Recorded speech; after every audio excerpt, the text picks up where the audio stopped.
Hi, my name is Hilla Abel. I'm a chef instructor here at the Patty Gelman Culinary Arts Center at the JCC in Manhattan. Today I'm going to show you how to make miso ginger salad dressing. So first I'll get my ginger ready. It's really easy to peel ginger with a spoon. So just like that, and it comes off nicely. Not only does ginger add a nice zing to your recipe, it's also really healthy. It's good for your digestive system and it's anti-inflammatory. And so once I get some of the ginger exposed, then I use my microplane zester to grate the ginger. And the microplane is a really useful tool because you can use it for citrus as well, sometimes for nutmeg, as well as for ginger. I'm going to mince the garlic for the recipe, and there's a lot of different ways to mince garlic. One easy way to peel garlic is just to mash it. So I'm going to cut off the ends. And then I'm going to just flatten my knife right over it and give it a whack. So from here you can just cut slices into it and then just cut across. And it doesn't have to be too small or too perfect because it's going to go into the blender. So miso is a really wonderful ingredient. It's made usually out of soybeans, but sometimes it's made out of chickpeas if you have an allergy. And there's also rice or barley in it, and they're fermented together. And that makes it more digestible for your body. And it also makes it so that it can last a really long time in your refrigerator. So if you buy your miso, you can actually keep it in your fridge for months and months, and it's not going to go bad. So it's really handy to have around.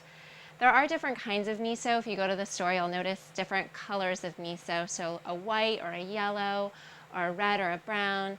And the darker the color, the more intense the flavor. I find that a mellower, lighter colored miso works well for this recipe. So I'm going to measure out a 1/4 cup.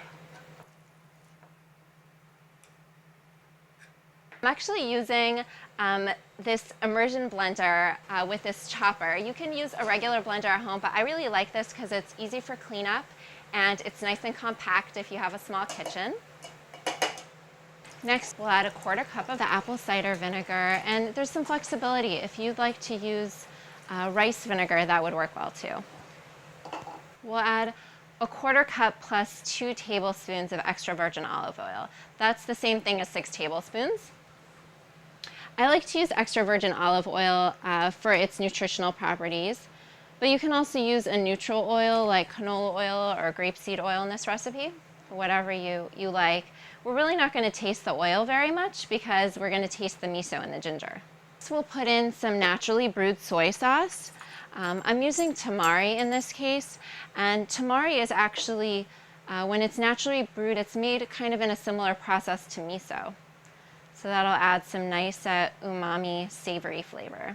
Next, I'll measure 1 tablespoon of agave nectar. Agave is made from a cactus, and I like to use it in salad dressings because it's a very neutral, sweet flavor. And then we'll add the garlic and the ginger that we prepared earlier. So there goes our 1 clove of garlic and our 1 tablespoon of grated ginger. And that's it. All we have to do is blend it up.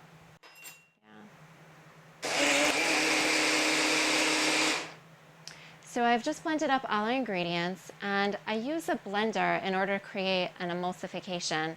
And what that means is that we have ingredients in here that usually don't mix. We have oil, we have vinegar, and normally those would stay separate. But the high speed of the blender blades cut the fat particles, and they make them small so that they can be suspended into the other ingredients so that everything is nice and homogeneous. It's smooth. So let's taste the dressing. I like to taste with whatever it is that I'm going to dress. So I'll use a little piece of baby spinach in this case. So that tastes great to me. But I really encourage you at home to make your dressing your own. So if you really like it garlicky or you like it a little sweeter, you should feel free to make it the way you like it. So let's put everything together. I'm actually going to put the dressing in the bowl first. Sometimes I find that dressings coat better when you put the dressing in the bowl and toss the greens from above. And there's our salad with miso ginger dressing. My name is Hilla Abel, and I'd love to see you here for a cooking class at the JCC in Manhattan.